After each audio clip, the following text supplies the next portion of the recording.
तो बच्चों हम लोग कंटिन्यू करने वाले हैं केमिकल बॉन्डिंग। केमिकल बॉन्डिंग और केमिकल बॉन्डिंग का ये है third lecture. Chemical bonding continue करेंगे जिसमें आयनिक बॉन्ड पिछले क्लास में चल रहा था। अब आयनिक बॉन्ड हम लोग पढ़े, इसका कंडीशन क्या होगा ये हम लोग जाने, आयनिक कंपाउंड का कैरेक्टरिस्टिक क्या होगा ये हम लोग पढ़े। और अगर आयनिक कंपाउंड देखा जाए तो वो आयन से मिलकर के कैटायन एनायन से मिलकर के बनता है। तो कैटायन एनायन ढेर सारे अगर मिल करके जो एक सिस्टम बनाते हैं उसी का नाम होता है लैटिस। और उस लैटिस को बनने के दौरान जो एनर्जी रिलीज होती है उसे बोलते हैं लैटिस एनर्जी, या उस लैटिस को तोड़ते समय जो एनर्जी देना पड़ता है उसको बोलते हैं लैटिस एनर्जी। क्लियर है कि नहीं? तो आज हम लोग कंटिन्यू करेंगे आज की क्लास में कि लैटिस एनर्जी पर कौन कौन से फैक्टर अफेक्ट डालते हैं। तो हेडिंग आप लोग लिखेंगे फैक्टर अफेक्टिंग लैटिस एनर्जी।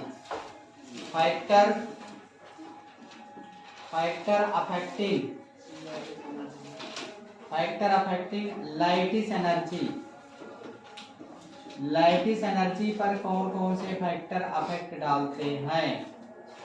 तो जैसे मान लेते हैं दो चार्ज पार्टिकल है, एक Q1 चार्ज का है और एक Q2 चार्ज का है, और इसको r डिस्टेंस पर रख दिया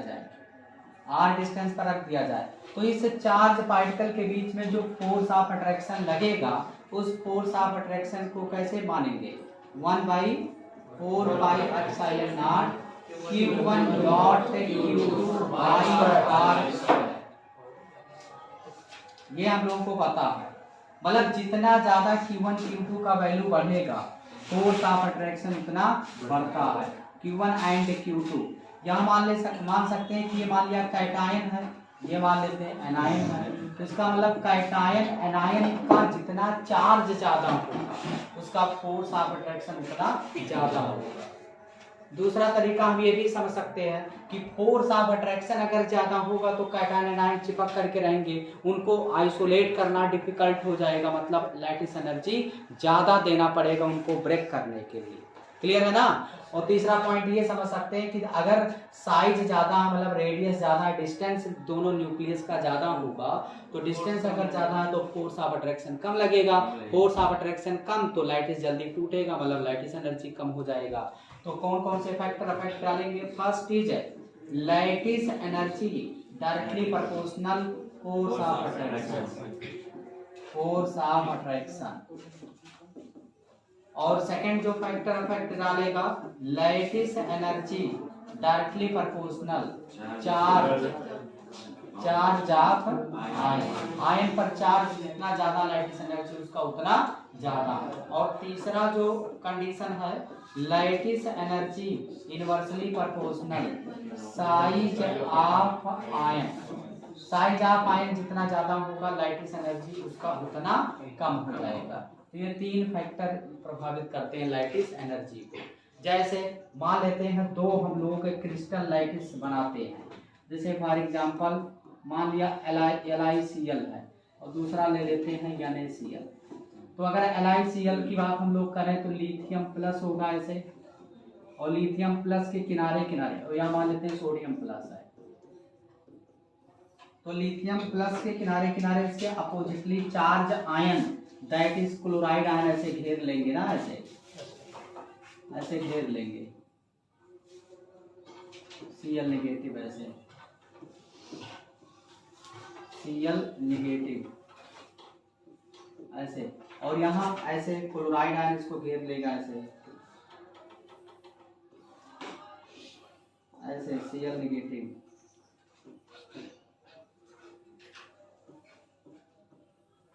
Cl नेगेटिव ऐसे घेर लिया।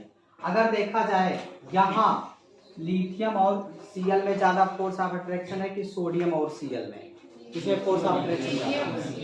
अगर देखा जाए इसका साइज छोटा है, साइज छोटा मतलब फोर्स ऑफ अट्रैक्शन ज्यादा होगा, मतलब ये कह सकते हो इफेक्टिव न्यूक्लियर चार्ज यानी magnitude of positive charge density ज्यादा है तो क्लोराइड आयन को ज्यादा अट्रैक्ट करके रखेगा। तो फोर्स ऑफ अट्रैक्शन क्लोराइड के साथ ज्यादा है तो इसको ब्रेक करने के लिए हमें ज्यादा एनर्जी देना पड़ेगा। जब ज्यादा एनर्जी देंगे तब ये ब्रेक होगा, एनर्जी प्रोवाइड करना पड़ेगा ना। तो इसका मतलब इसका अगर देखा जाए लाइटिस एनर्जी हाई है, ज्यादा है। क्यों ज्यादा है? क्योंकि फोर्स ऑफ अट्रैक्शन ज्यादा है, फोर्स ऑफ अट्रैक्शन ज्यादा, उससे ज्यादा है। और ये भी कह सकते हो कि साइज ऑफ कैटायन कम है, मिनिमम उससे कम है। यहाँ हम लोग कह सकते हैं लाइटिस एनर्जी डिक्रीज, कम है। ये कह सकते हैं कि फोर्स ऑफ अट्रैक्शन थोड़ा सा कम है उसके कंपैरिजन में। ये कह सकते हैं साइज ऑफ कैटायन उसके कंपैरिजन में ज्यादा है। तो इस तरीके से दोनों आप आयनिक कंपाउंड के लाइटिस एनर्जी को कंपेयर कर सकते हो। क्लियर है कि नहीं? तो इसको आप नोट कर लीजिए, फिर आगे बढ़ते हैं। कितने लोग कल शाम को कोचिंग वाले बच्चे लाइटिस एनर्जी का ऑर्डर आपको बताना, देखिए ध्यान से। जैसे एग्जाम्पल, लाइटिस एनर्जी का ऑर्डर आपको बताना है। एक ये मॉलिक्यूल है LiCl and LiBr and LiI। Correct order बताना है लाइटिस एनर्जी का। तो बताओ लेफ्ट टू राइट अगर हम मूव कर रहे हैं तो मिस्टर काजिम बताएंगे लाइटिस एनर्जी अगर देखा जाए तो साइज ऑफ कैटायन क्या है? इंक्रीज है, सेम है यार। साइज ऑफ कैटायन सेम, सब सेम ही तो है। साइज ऑफ एनायन डिक्रीज की इंक्रीज। तो साइज अगर बढ़ेगा तो फोर्स ऑफ अट्रैक्शन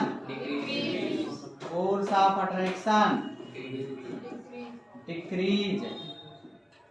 तो lattice energy decrease, order of lattice energy क्या होगा?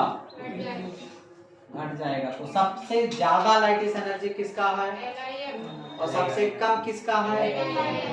LiI ना। मतलब ये तुरंत टूट जाएगा और वैसे भी दूर से ही दिख रहा है यार।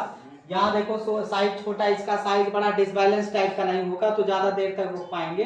जैसे मान लिया तुम अपने इक्वल लोगों से अगर हाथ मिलाए, गले मिले तो ज्यादा देर तक चिपके रहोगे और पता चला तुम्हारा हाइट है 3 फीट और तुम 10 फीट से गले मिल गए, तो स्टेबल है क्या बॉन्ड बनना? नहीं बॉन्ड बनना स्टेबल, डिसबैलेंस हो जाएगा। अगला एग्जांपल देखिए, अगला देखते हैं कितने लोग बता पाएंगे बच्चों। BeO MgO CaO SRO। आपको बताना order of lattice energy. लाइटिस energy का ऑर्डर बताना है। सबसे ज्यादा BeO। अब अगर देखा जाए तो लेफ्ट टू राइट हम अगर मूव करें तो क्या होगा? साइज ऑक्साइड आयन सेम, लेकिन साइज ऑफ कैटायन क्या होगा? इंक्रीज। तो फोर्स ऑफ अट्रैक्शन क्या हो जाएगा? डिक्रीज। तो lattice energy, order of lattice energy decrease. यानी किसको ब्रेक करने में सबसे ज्यादा एनर्जी देना पड़ेगा? BeO को ज्यादा एनर्जी देना पड़ेगा। रीजन क्या है? क्योंकि Be पर 2 प्लस ऑक्साइड पर 2 नेगेटिव, इसका साइज छोटा होने की वजह से ऑक्सीजन को खींच करके रखेगा। मतलब फोर्स ऑफ अट्रैक्शन ज्यादा, इसको तोड़ने में ज्यादा एनर्जी देना है। और ये बाइस अनस्टेबल है, टूट जाएगा जल्दी क्योंकि साइज का डिफरेंस यहाँ ज्यादा है। बात समझ में आया? जैसे अगला सवाल जिससे पूछेंगे वो बताएगा, जिससे पूछेंगे वो बताएगा कि नहीं बताएगा? बताएगा ना। चलो MgO important example, LiCl and NaCl, NaCl and KCl order बताना है। तो इधर वाला ऑर्डर अगर देखा जाए इधर तो क्लियर है आपका ना। इधर अगर देखा जाए तो साइज ऑफ क्लोराइड सेम ना, साइज ऑफ कैटायन बोलो इंक्रीज। तो ऑर्डर ऑफ लैटिस एनर्जी क्या हो रहा है, क्योंकि साइज बढ़ेगा तो लैटिस एनर्जी कम होगा, ये तो पढ़े हो ना। क्योंकि ली ने किया रब से फरियाद, हली ने किया रब से फरियाद, ऊपर से नीचे जा रहा है तो साइज बढ़ रहा ना। अब यहाँ अगर देखा जाए MgO पर देखा जाए बच्चों तो यहाँ 2+ है, यहाँ 2 नेगेटिव है ना।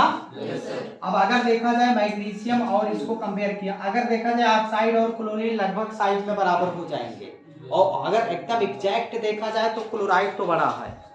अगर इफेक्टिव न्यूक्लियर चार्ज हम लोग निकाले तो ऑक्साइड बढ़ जाएगा, क्योंकि 2 नेगेटिव इस पर आ गया।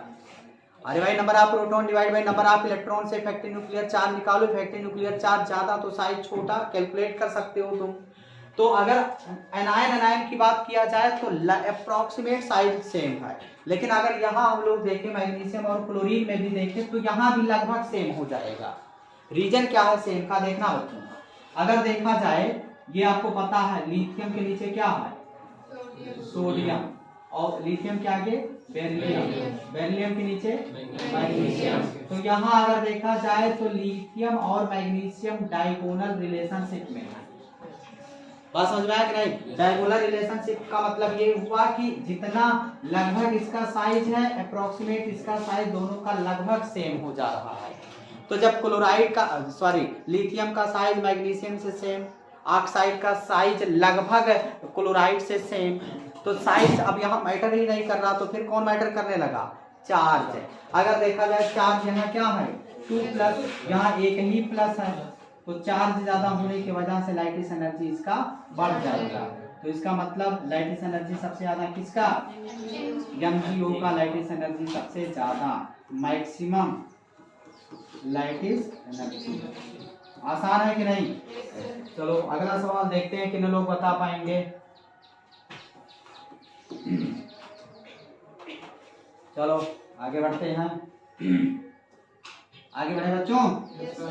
BeF2, BeCl2, BeBr2, BeI2। Lattice energy का ऑर्डर बताना है। बताओ लैटिस एनर्जी सबसे ज्यादा किसका, BeF2 का, क्योंकि साइज सबसे छोटा। लेफ्ट टू राइट जाए तो size of cation same, size of anion increase. तो फोर्स ऑफ अट्रैक्शन क्या है, डिक्रीज ना। तो ऑर्डर ऑफ लैटिस एनर्जी क्या हो जाएगा, डिक्रीज। तो सबसे ज्यादा लैटिस एनर्जी इसी का, मैक्सिमम लैटिस एनर्जी। नोट करो यहाँ तक, एग्जाम्पल सब इंपॉर्टेंट है, लिख लीजिए जल्दी से। जो लोग शाम को आए रहे होंगे उनको भी अलग अलग एग्जाम्पल में था, तो एग्जाम्पल आप अपने नोट्स में ऐड करते चलिए, बीच में इंसर्ट कर लीजिए एग्जाम्पल।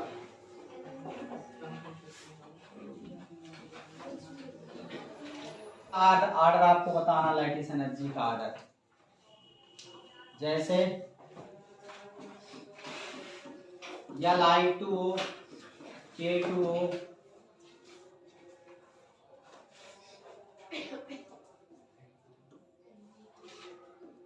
Na2O, K2O, Rb2O।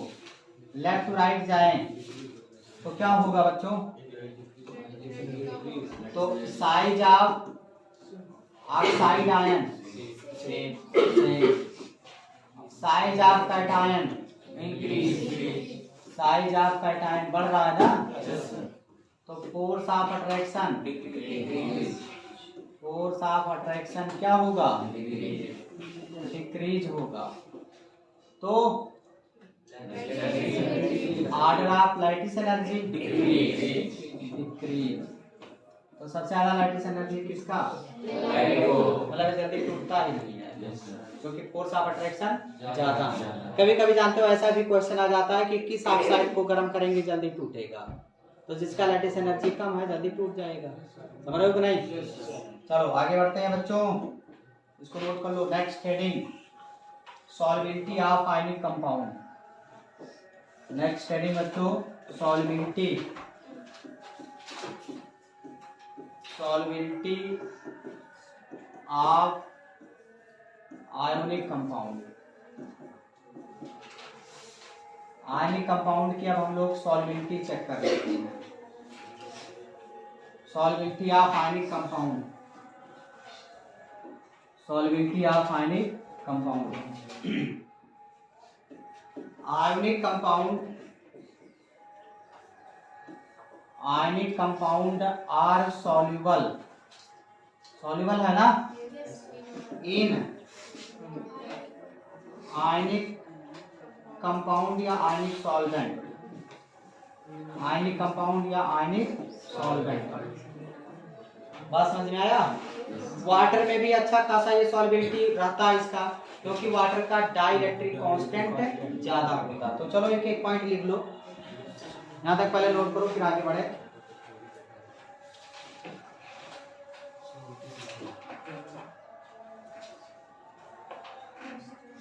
अगला स्टेटमेंट बोले बच्चों, लिख रहे हो भी, लिख लो जल्दी से, जल्दी नोट करो स्पीड में। आज हम लोग इसको कवर करके कोवैलेंट स्टार्ट कर देंगे, कोवैलेंट तक पहुंच जाएंगे।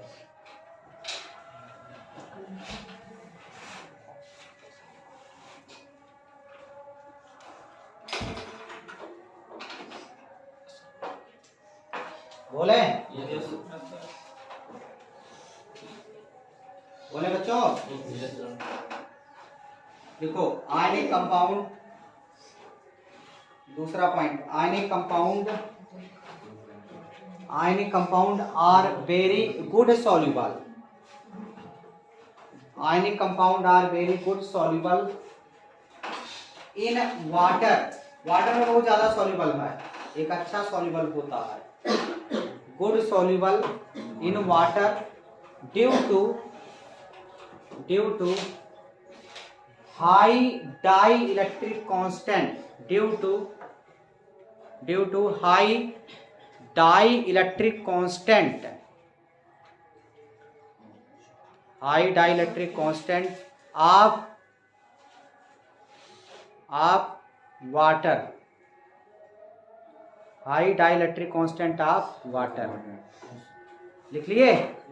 अगला पॉइंट, अब डाइलेक्ट्रिक कांस्टेंट तो होता क्या है? तो डाइलेक्ट्रिक कांस्टेंट एक टेंडेंसी होता है जो लाइटिस कंपाउंड के कैटायन एनायन को ब्रेक करने का काम करता है। मतलब ऐसा सॉल्वेंट की ऐसी टेंडेंसी जो कैटायन एनायन को सेपरेट कर दे, अलग कर दे, तो ऐसी टेंडेंसी को बोलते हैं डाइलेक्ट्रिक कांस्टेंट। अगर डाइलेक्ट्रिक कांस्टेंट ज़्यादा होगा इसका मतलब कैटायन एनायन को ज़्यादा अच्छे से सेपरेट कर देगा। अगर डाइलेक्ट्रिक कांस्टेंट ज़्यादा अच्छा नहीं है, मतलब कैटायन एनायन नहीं अलग कर पाएगा। तो पानी के अंदर ऐसी टेंडेंसी होता है जो कैटायन एनायन को सेपरेट कर सकता है।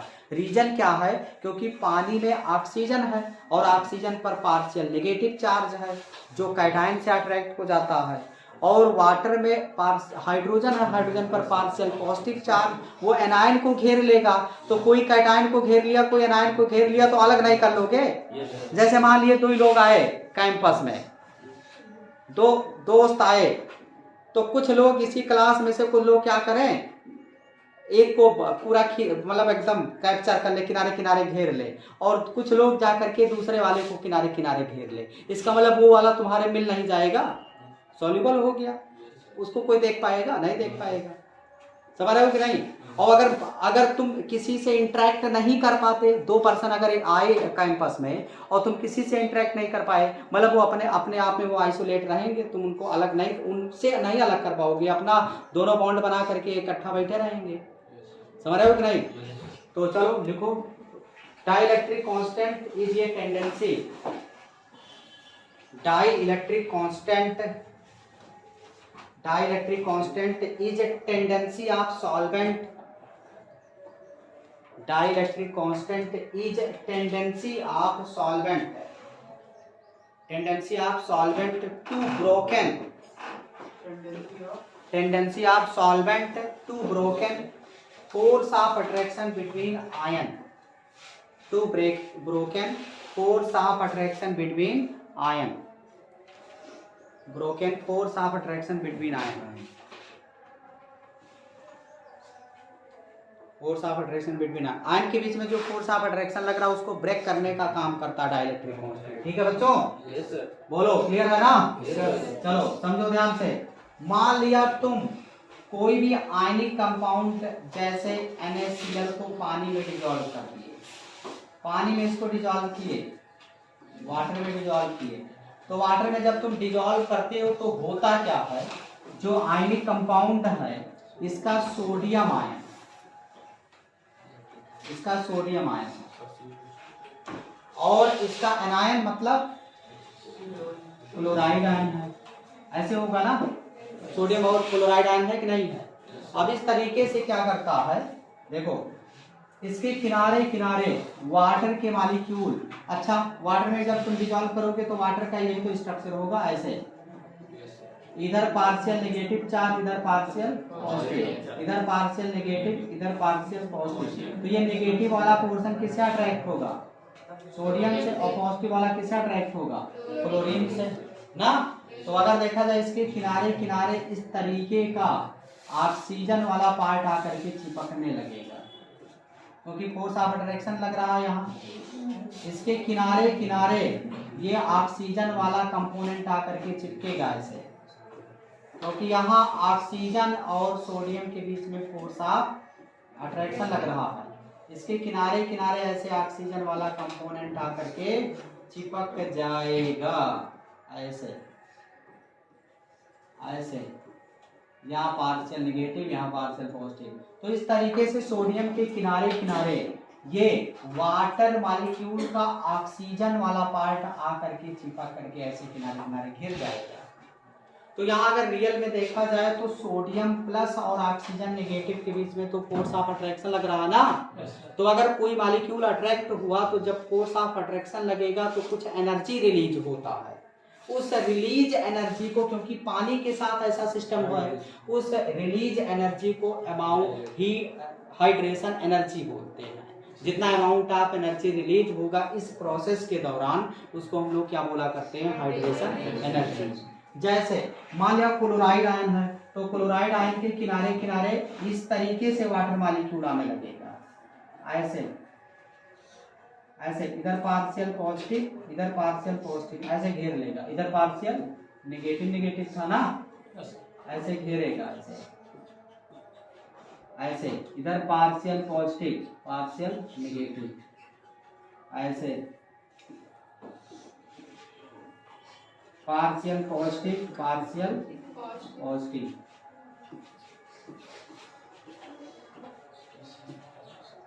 पार्शियल पॉजिटिव पार्शियल नेगेटिव ऐसे, partial positive partial positive partial negative negative.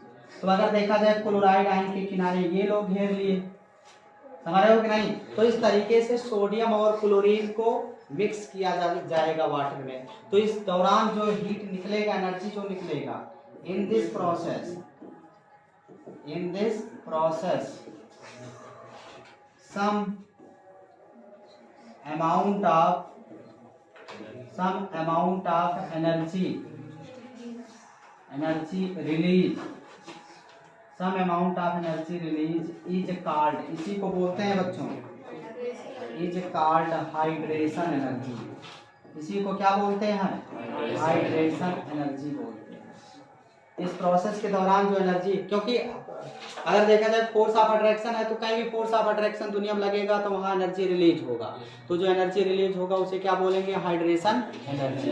अब अगर ये समझा जाए, मान लिया सोडियम का साइज छोटा कर दे, कैटायन का साइज अगर छोटा करते जाए, तो हाइड्रेशन एनर्जी घटेगा कि बढ़ेगा? अगर साइज छोटा कर देंगे तो ऑक्सीजन के मॉलिक्यूल ज्यादा अट्रैक्ट होंगे ना, क्योंकि इफेक्टिव न्यूक्लियर चार्ज बढ़ जाएगा। तो मतलब ज्यादा हाइड्रेशन एनर्जी के लिए साइज ऑफ कैटायन छोटा होना चाहिए।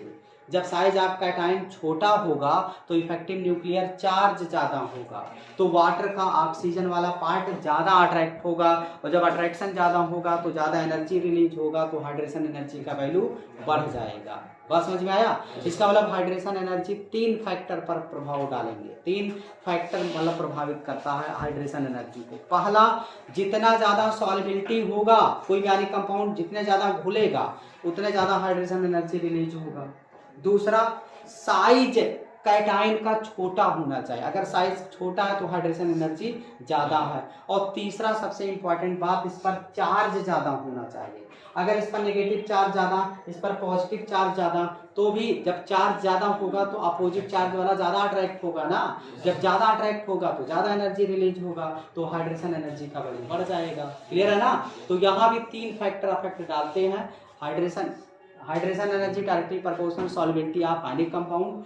दूसरा, hydration energy directly proportional charge on ion, ion पर जितना चार्ज होगा ज्यादा, हाइड्रेशन एनर्जी ज्यादा। और तीसरा, hydration energy inversely proportional size of cation. Clear है ना? तो पहले आप इसको बनाओ, फिर आगे बढ़ते हैं। जल्दी बना लो स्पीड में। तो आगे हम लोग बढ़ते हैं बच्चों। अब हम लोग देखते हैं कि हाइड्रेशन एनर्जी पर कौन कौन से फैक्टर अफेक्ट डालते हैं। तो लिखना heading, factor affecting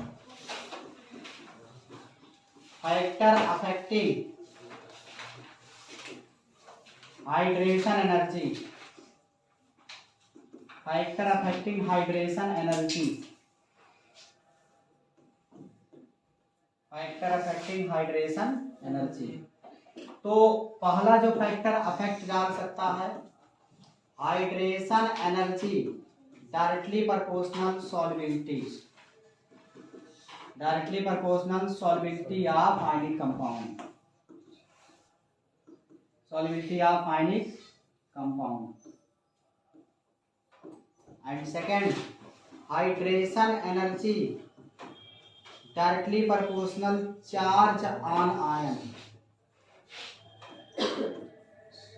and third, hydration energy inversely proportional size of cation. इन तीनों अगर कॉन्सेप्ट को आप जानते हो तो आप ऑर्डर आसानी से बता सकते हो। ओके, जैसे क्वेश्चन, अरेंज द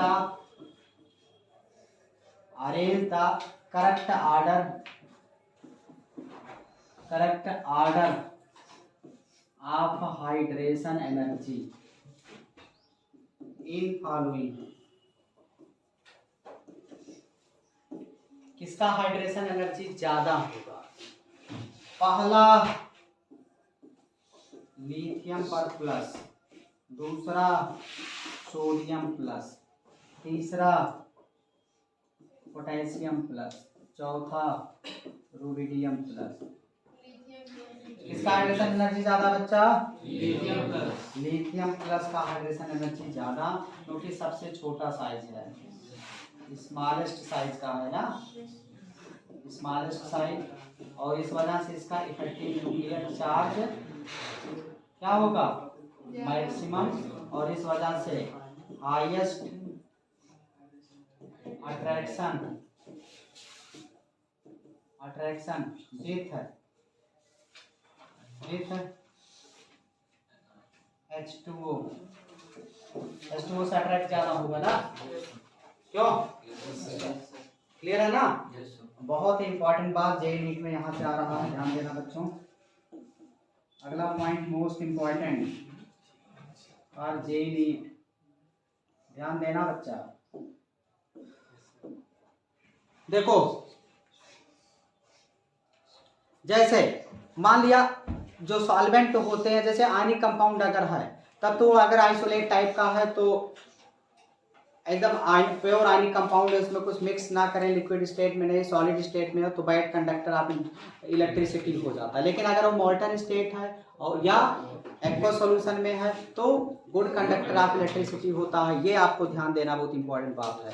क्लियर है कि नहीं। दूसरी बात ये है कि जितना साइज छोटा होगा, जितना साइज छोटा होगा किसका, कैटायन का, कैटायन का, तो उसका अगर देखा जाए हाइड्रेशन एनर्जी ज्यादा ना, हाइड्रेशन एनर्जी ज्यादा होगा, एक कॉन्सेप्ट बन रहा है कि नहीं। और हाइड्रेशन एनर्जी अगर ज्यादा होगा तो उसके किनारे किनारे पानी के मॉलिक्यूल ज्यादा आने लगेंगे क्योंकि ज्यादा फोर्स ऑफ अट्रैक्शन लगेगा। तो हाइड्रेटेड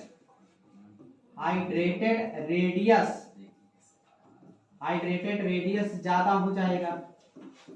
और हाइड्रेटेड रेडियस अगर ज्यादा होगा तो क्या वो दौड़ पाएगा, तो उसका कंडक्टिविटी कम हो जाएगा। ये बात आपको पता होना चाहिए, तो इंपॉर्टेंट बात है। बात समझ में आया कि नहीं, ध्यान देना। ये तो पूरा मतलब ये थोड़ा कंडीशनल है। इन जनरल क्या होता है, ध्यान देना बच्चों। इन जनरल अगर केमिस्ट्री की बात किया जाए या फिजिक्स की ही बात तुम कर लो तो कंडक्टिविटी मतलब इलेक्ट्रिसिटी का कंडक्शन ना, कंडक्टिविटी ध्यान देना। पहले ये वाला बात इन जनरल वाला पढ़ो तब वो आगे समझ में आएगा। वो डायरेक्ट जो है कंसेप्चुअल बात आ गया। इन जनरल अगर देखा जाए conductivity directly proportional number of ion होते हैं। अगर आयंस ज्यादा होगा तो कंडक्टिविटी ज्यादा होगा। जैसे कोई भी आयनिक सॉल्यूशन है उसमें जितने आयंस होंगे, आयंस जितना होगा उतना अच्छा है, गुड कंडक्टर ऑफ इलेक्ट्रिसिटी हो जाएगा। तो पहला नंबर आयंस ज्यादा तो कंडक्टिविटी ज्यादा। ये बात क्लियर है ना। दूसरा पॉइंट ये है, ध्यान देना, इन जनरल, ये इन जनरल बात हो रहा है। इन जनरल अगर देखा जाए आयन का साइज जितना छोटा हो, तो जब साइज छोटा होगा इसका मतलब उसका मॉलिक्यूलर वेट कम होगा। मॉलिक्यूलर वेट कम होगा मतलब वो तेजी से दौड़ सकता है, और तेजी से दौड़ेगा मतलब कंडक्टिविटी ज्यादा है। बात समझ में आया। तो conductivity inversely proportional size of ion. Ion का साइज जितना छोटा होगा कंडक्टिविटी उसका उतना ज्यादा होगा। मतलब साइज छोटा होना चाहिए कंडक्टिविटी के लिए, और नंबर ऑफ आयंस ज्यादा होगा तो कंडक्टिविटी ज्यादा होगा। ये इन जनरल बात हो रहा है, कहीं भी तुम अप्लाई करोगे। लेकिन अगर वही आयन सब पानी में केवल मिलाए तब ये रूल फॉलो होने लगेगा, केवल पानी में। ये कहाँ वैलिड है, केवल पानी में। ये ध्यान देना, केवल पानी में वैलिड है, H2O में। क्लियर है कि नहीं। और बाकी इन जनरल कोई भी नॉन वाटर सॉल्वेंट अगर है तो ये वाला फार्मूला लगेगा। बात समझ में आया कि नहीं। अच्छा ये बताओ क्यों दोनों जस्ट अपोजिट हो गए। देखना, अगर देखा जाए साइज जितना छोटा होगा, पानी में उसको डाल देंगे उसका साइज उतना बढ़ नहीं जाएगा क्योंकि हाइड्रेशन एनर्जी ज्यादा रहेगा। तो पानी के मॉलिक्यूल ज्यादा आ जाएंगे, तो ज्यादा आ जाएंगे तो दौड़ पाएगा क्या, नहीं दौड़ पाएगा। जैसे ऐसे सिंपल समझ लो, जैसे कांच सब लोग खेलते ना, गोली, छोटा छोटा कांच का गोली। मान लिया कांच का गोली है सेम साइज का 2, और एक ऐसे लुढ़का दें ऐसे धूल में ऐसे, तो अगर वो सूखा है तो वो धूल पर से ऐसे चला जाएगा ना। लेकिन दूसरा में थोड़ा सा हम लोग मोबिल वगैरह डाल दें या पानी वाली थोड़ा सा आयली टाइप का उसमें मिक्स करके तब ऐसे धूल से चिपकाएं, ऐसे फेंके तो धूल के पार्टिकल उसके किनारे किनारे आ जाएंगे, तो ओवरऑल उसका रेडियस बढ़ जाएगा, साइज बढ़ जाएगा, और पहले वाले का कम ही रहेगा। तो अब कौन दौड़ पाएगा तेज, पहला वाला जो मतलब ड्राई टाइप का था वो दे दौड़ेगा। इसका साइज भले ही उसके कंपैरिजन में थोड़ा कम रहा होगा, लेकिन उसके किनारे किनारे डस्ट पार्टिकल इतना ज्यादा हो जाएंगे, भारी हो जाएगा, दौड़ ही नहीं पाएगा। सेम वही है, साइज कम होगा तो कंडक्टिविटी ज्यादा इन जनरल। लेकिन अगर कम साइज वाले को हम पानी में डाल दें तो पानी के मॉलिक्यूल उसके किनारे किनारे इतना घेर लेंगे, उसका अगर देखा जाए पूरा ओवरऑल हाइड्रेटेड रेडियस बहुत बढ़ जाएगा। हाइड्रेटेड रेडियस बढ़ने की वजह से वो पानी में दौड़ नहीं पाएगा, कंडक्टिविटी कम हो जाएगा। ठीक है बच्चों, तो समझना। इधर वाला मिटा दें, अच्छा अभी लिख रहे हो, उसको नोट करो फिर आगे बढ़े। लिख लो जल्दी से, तब क्वेश्चन कराएं। क्यों? तो चलो हम लोग आगे देखते हैं। एक कंसेप्चुअल सवाल है, जेई वाला बार बार पूछता है, मेडिकल में भी आया हुआ है। क्या क्वेश्चन है? Arrange the conductivity order in following. जैसे लिथियम प्लस, सोडियम प्लस, ये गैसियस है बच्चों, और सी पोटेशियम प्लस गैसियस, और डी आरबी प्लस गैसियस अगर ना लिखा हो तो भी तुम्हें इन जनरल गैसियस ही मान करके चलना है। तो सबसे ज्यादा कंडक्टिव कौन है बताइए? अगर देखा जाए ऑर्डर ऑफ कंडक्टिविटी की बात किया जाए तो सबसे ज्यादा ए तक, बी तक, सी तक, क्योंकि साइज छोटा तो कंडक्टिविटी ज्यादा है ना। यही सवाल घुमा देगा थोड़ा सा, ये इन जनरल बात हुआ, बट यही कंडीशन लगा देगा, बट इन एक्वस सॉल्यूशन मतलब वाटर में। तो जैसे ही पानी डालोगे तो नॉर्मल रेडियस नहीं चक्का घूमने लगेगा, वो कौन सा रेडियस में कन्वर्ट हो गया? Hydrated radius. तो किसका हाइड्रेटेड रेडियस ज्यादा होगा? जिसका साइज छोटा रहेगा, उसके किनारे किनारे ज्यादा पानी घेर लेंगे ना, तो उसका हाइड्रेटेड रेडियस बढ़ जाएगा, और हाइड्रेटेड रेडियस जितना ज्यादा कंडक्टिविटी उसका उतना कम। तो अगर इन एक्व सॉल्यूशन, जैसे मान लिया मैं एग्जांपल बता देता हूँ लिथियम का, लिथियम प्लस ऐसे और सोडियम प्लस, पहले एग्जांपल बता दें फिर आगे बताएं। अब अगर देखा जाए इसके किनारे किनारे पानी ऐसे घेरेगा, उसके किनारे पानी के मॉलिक्यूल ऐसे आएंगे ऐसे। अब फोर्स ऑफ अट्रैक्शन ज्यादा होने की वजह से पानी के मॉलिक्यूल छोटे वाली साइज के कैटायन से ज्यादा आ जाएंगे नजदीक, ऐसे बढ़ जाएगा, और यहाँ भी पानी के मॉलिक्यूल तो आएंगे बस, बट उसके कंपैरिजन में उतना नहीं आ पाएंगे, क्योंकि फोर्स ऑफ अट्रैक्शन सोडियम के साथ ऑक्सीजन का कम है साइज बढ़ने की वजह से ऐसे। तो इसका भी तो साइज बढ़ेगा, बट उसके कंपैरिजन में थोड़ा सा कम साइज हो जाएगा। लिथियम का हाइड्रेटेड रेडियस, ये क्या बन गया? हाइड्रेटेड रेडियस या साइज, रेडियस बोलो चाहे साइज बोलो, इसका ज्यादा है। हाइड्रेटेड रेडियस या साइज, रेडियस का जब डबल कर दोगे साइज बन जाएगा ऑफ सोडियम। तो हाइड्रेटेड रेडियस अगर ज्यादा तो कंडक्टिविटी कम। तो ऑर्डर ऑफ कंडक्टिविटी हम लोग यहीं से बता सकते हैं। अगर देखा जाए order of conductivity in aq solution, order of conductivity in aq solution सबसे ज्यादा आरबी। अब ये ध्यान देना, आरबी पॉजिटिव एक्वस रहेगा, ये ऐसे सब नहीं लिखना है, एक्वस मतलब पानी में ये मिल चुका है, और फिर के पॉजिटिव एक्वस, और फिर सोडियम पॉजिटिव एक्वस, और फिर लिथियम पॉजिटिव एक्वस। तो ये याद रह जाएगा, ये बार बार नीट जेई में रिपीट हो रहा है, इंपॉर्टेंट है, नोट करो। तो ये ध्यान देना, छोटा साइज ज्यादा पानी पिएगा, दौड़ नहीं पाएगा। अरे यार जिसका साइज बहुत छोटा है, मतलब एकदम दुबला पतला टाइप का है, उसको 5 किलो खाना खिलवा दिया जाए तो दौड़ पाएगा क्या? नहीं दौड़ पाएगा। और जिसका हाइट है मतलब पोटेंट है, ज्यादा है, अगर उतना खा लेगा क्या उस पर कोई प्रभाव पड़ेगा? नहीं। सिंपल ऐसे समझ लो, छोटा साइज ज्यादा पानी पिएगा, पेट उसका फूल जाएगा, दौड़ नहीं पाएगा, कंडक्टिविटी कम हो जाएगा, बस।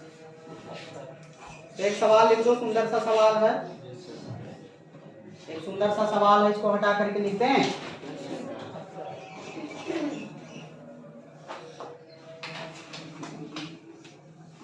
लिखना, arrange the conductivity order, arrange the arrange the conductivity order, arrange the conductivity order,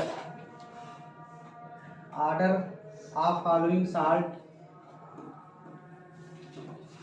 of following salt in aqua solution का रहा बच्चों। पहला ऑप्शन दिया है MgCl2, दूसरा ऑप्शन CaCl2, तीसरा option SrCl2,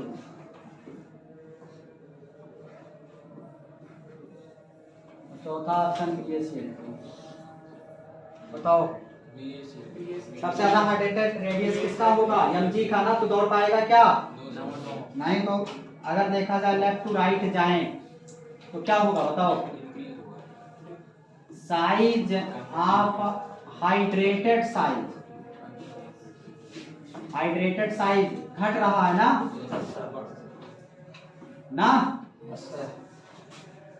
normal, normal size of cation,